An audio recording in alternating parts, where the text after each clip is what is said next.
Benjamin Fulford le 19 novembre 2018, l'archicriminel Netanyahou essaie d'obtenir l'immunité en dénonçant ses maîtres. Par Benjamin Fulford. Selon des sources du Mossad, Benjamin Netanyahou, criminel de guerre génocidaire et premier ministre israélien adorateur de Satan, cherche à conclure un accord pour sauver sa propre vie en dénonçant ses maîtres Rothschild. La chute imminente de Netanyahou signifie que l'effondrement final de la mafia khazariane est maintenant en vue et que les branches françaises et suisses de la famille Rothschild et leurs alliés secrets seront traduits en justice vraiment très bientôt. La chute de Netanyahou n'est qu'une partie de l'effondrement, qui se poursuit actuellement dans la sphère du pouvoir de la mafia khazariane et qui va renverser toute une série de dirigeants occidentaux, dont Emmanuel Macron en France et Mohammed Ben Salman en Arabie Saoudite, comme nous allons voir ci-après. Examinons d'abord de plus près le cas de Netanyahou. Sur ce front, la police israélienne a recommandé d'engager des poursuites pénales contre Netanyahou pour 3 raisons distinctes, dont la dernière la semaine dernière dans le cadre d'un scandale de corruption dans les médias. Selon des sources du Mossad, jusqu'à présent, Netanyahou a pu utiliser sa position de Premier ministre pour empêcher toute poursuite contre lui. Cependant, maintenant qu'il a perdu sa majorité parlementaire, sa capacité d'empêcher sa propre arrestation touche à sa fin. La chute de Netanyahou a été précipitée par son offensive rapidement déjouée contre la bande de Gaza, selon des sources du Pentagone. Cette offensive visait à détourner l'attention du public de l'assassinat du chroniqueur du Washington Post Jamal Khashoggi, selon les sources. Au lieu de cela, cependant, il s'est retourné contre l'ONU, la Russie, la Jordanie, la France, le Royaume-Uni, l'Égypte et les États-Unis, tous unis contre ces activités malhonnêtes. Ce sera le dernier clou dans le cercueil de Netanyahou, disent les sources. La chute de Netanyahou survient au moment où un chrétien arabophone, ancien chef du commandement central des États-Unis, le général John Abizadeh, a été nommé ambassadeur en Arabie Saoudite, disent des sources au Pentagone. Cela signifie qu'il sera effectivement le gouverneur militaire qui pourra démanteler Israël et morceller l'Arabie Saoudite, tout en s'alliant avec la Turquie, Irak et Iran, disent les sources. L'objectif est de mettre fin au plan blasphématoire de la mafia khazariane à vouloir gouverner le monde depuis le grand Israël allant de l'Euphrate au Nil, disent les sources. Avant d'offrir de livrer ses maîtres Rothschild, Netanyahou a fait un geste désespéré pour que le président américain Donald Trump extrade l'activiste politique turc, Fethullah Gülen, toujours dans l'espoir de détourner son regard de Netanyahou, qui a joué le rôle qu'il a joué dans le meurtre de Khashoggi, les sources continuent. Gülen serait l'un des héritiers de la mafia sabatène et serait blâmé par le président turc, Recep Erdogan, pour la tentative de coup d'État manqué contre lui en 2016. Erdogan demande actuellement l'extradition de 462 militants de Gülen dans 83 pays. Cependant, Erdogan sait maintenant que ses vrais ennemis sont Netanyahou, son chef marionnettiste, Mohammed Ben Salman, ou plus probablement son double d'Arabie Saoudite, et leur chef Rothschild, selon le Mossad et des sources des renseignements militaires japonais. Cette tentative de distraction avec Gülen a échoué de façon spectaculaire et Trump est maintenant forcé de se débarrasser des perdants, Bibi, Netanyahou et MBS en faveur d'un modus vivendi en Turquie et en Iran, disent les sources du Pentagone. La chute de Netanyahou est survenue après une rencontre la semaine dernière, en France, entre Trump et le président Vladimir Poutine, selon les sources du Pentagone. Cette réunion a abouti à la sélection du général de division russe, Alexander Prokopchuk, comme nouveau chef d'Interpol, selon eux. M. Prokopchuk sera assisté par les services de renseignement américains à publier d'autres notices rouges pour faire tomber des agents et des actifs israéliens dans le monde, ont-ils ajouté. Aux États-Unis, ce processus est également en train de s'accélérer.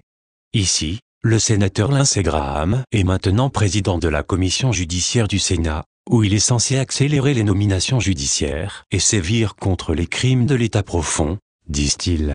Le précédent Sénat, bien qu'ostensiblement dominé par les républicains, bloquait la nomination de nouveaux juges et procureurs et retardait ainsi ce processus d'arrestation longuement attendu aux États-Unis.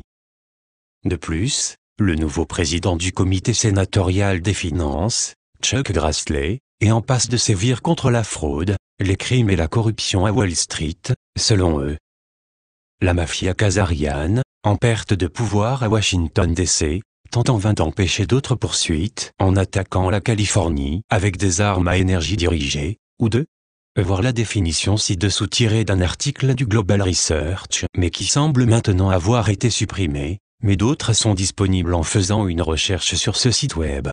Un DEW est un système utilisant un faisceau d'énergie électromagnétique concentré, incluant, mais sans illimité, les lasers et les systèmes à hyperfréquence à haute puissance ou des particules atomiques ou subatomiques principalement, comme moyen direct de tuer, blesser, désactiver ou neutraliser temporairement des personnes ou détruire, endommager ou neutraliser temporairement des biens ou du matériel. Les armes acoustiques utilisent le son sur tout le spectre de fréquences pour tuer, blesser, désactiver ou neutraliser temporairement des personnes. Les armes acoustiques, bien qu'elles n'entrent pas dans la définition commune du DEW, ont des effets et des dangers plus semblables à ceux des armes DEW que des armes classiques. Il y a des preuves accablantes que de telles armes sont utilisées contre la Californie par les Khazariens. De plus, la dénonciatrice Deborah Taver fournit la preuve que ces attaques sont le fait de la famille Rothschild et de leur entreprise Pacific Gas Electric. Un signe clair du niveau de panique des Rothschild et de leurs valets est apparu lorsque le député démocrate de la Californie, Eric Swalwell, a menacé les citoyens américains de les attaquer avec des armes nucléaires s'ils refusaient de se départir de leurs armes. Ce que ces criminels de haut niveau ne réalisent pas, c'est qu'ils ne perdent plus en secret ou en toute impunité. En particulier, nous entendons dire que la branche française de cette famille est tenue responsable de plusieurs de ces crimes. Cela signifie que les rôles ont été inversés et que ce sont maintenant eux qui sont menacés. Cela se voit dans les appels désespérés de leur président esclave français, Emmanuel Macron, pour la mise en place d'une armée européenne, comme nous l'avons mentionné la semaine dernière, pour protéger l'UE contre la Chine, la Russie et les États-Unis. Ce qu'il voulait vraiment dire, c'était de protéger les Rothschild et leur régime esclavagiste comme l'Allemagne et la France contre la colère de la population du monde. D'abord, Macron doit se protéger du peuple français. La semaine dernière, plus de 280 000 automobilistes ont bloqué des routes dans plus de 2000 endroits en France, pour protester contre son régime. Ces manifestations ont été soutenues par 73% de la population française. Comme David de Rothschild se cache de la police française, Alexandre Guy de Rothschild est maintenant le chef officiel de la branche française Rothschild de la famille. Vous pouvez voir sa photo ici. Des sources japonaises de droite disent qu'il est marié à la fille du ministre des Finances du Japon, Taro Aso, et que le mariage a eu lieu au château que vous pouvez voir dans le lien ici. Le fait que les ressources en eau du Japon soient vendues à un prix très avantageux aux compagnies des eaux françaises a conduit à la conclusion qu'Aso et sa belle famille française sont responsables, disent les partisans japonais de l'aile droite. Nous pouvons également signaler que la branche française des Rothschild a contacté cet écrivain immédiatement après avoir perpétré l'attentat de Fukushima du 11 mars 2011 au Japon, pour menacer d'attaquer Tokyo même.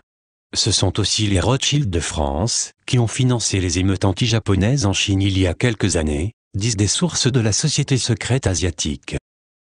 Cependant, selon de nombreuses sources, le contrôle des Rothschild français sur le Japon prendra bientôt fin. La famille Iwasaki, qui contrôle le groupe Mitsubishi, qui à son tour contrôle le régime de Shinzo Abe, est à la poursuite de la paix, disent des sources de la société Dragon Blanc.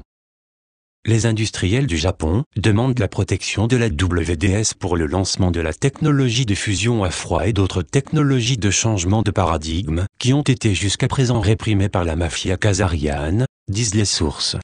Une protection a été offerte et une démonstration de cette technologie est en voie d'être organisée, selon eux. La WDS rencontrera également cette semaine des représentants de sociétés secrètes asiatiques pour discuter de l'avenir du Japon et du régime d'Abe, entre autres choses, selon des sources WDS. En outre, les sociétés secrètes, tant asiatiques qu'occidentales, poursuivent leurs préparatifs en vue de la création et du financement d'une agence occidentale de planification de l'avenir. L'agence travaillerait en harmonie avec l'énorme projet de développement de la Chine, One Belt One Road. Selon des sources proches des négociations, un accord sur cette question devrait contribuer à atténuer les frictions entre les grandes puissances qui se produisent actuellement en public entre les États-Unis et la Chine. Comme mentionné la semaine dernière, Un accord préliminaire pour sauver la planète a déjà été conclu, il est donc temps maintenant de faire des plans concrets.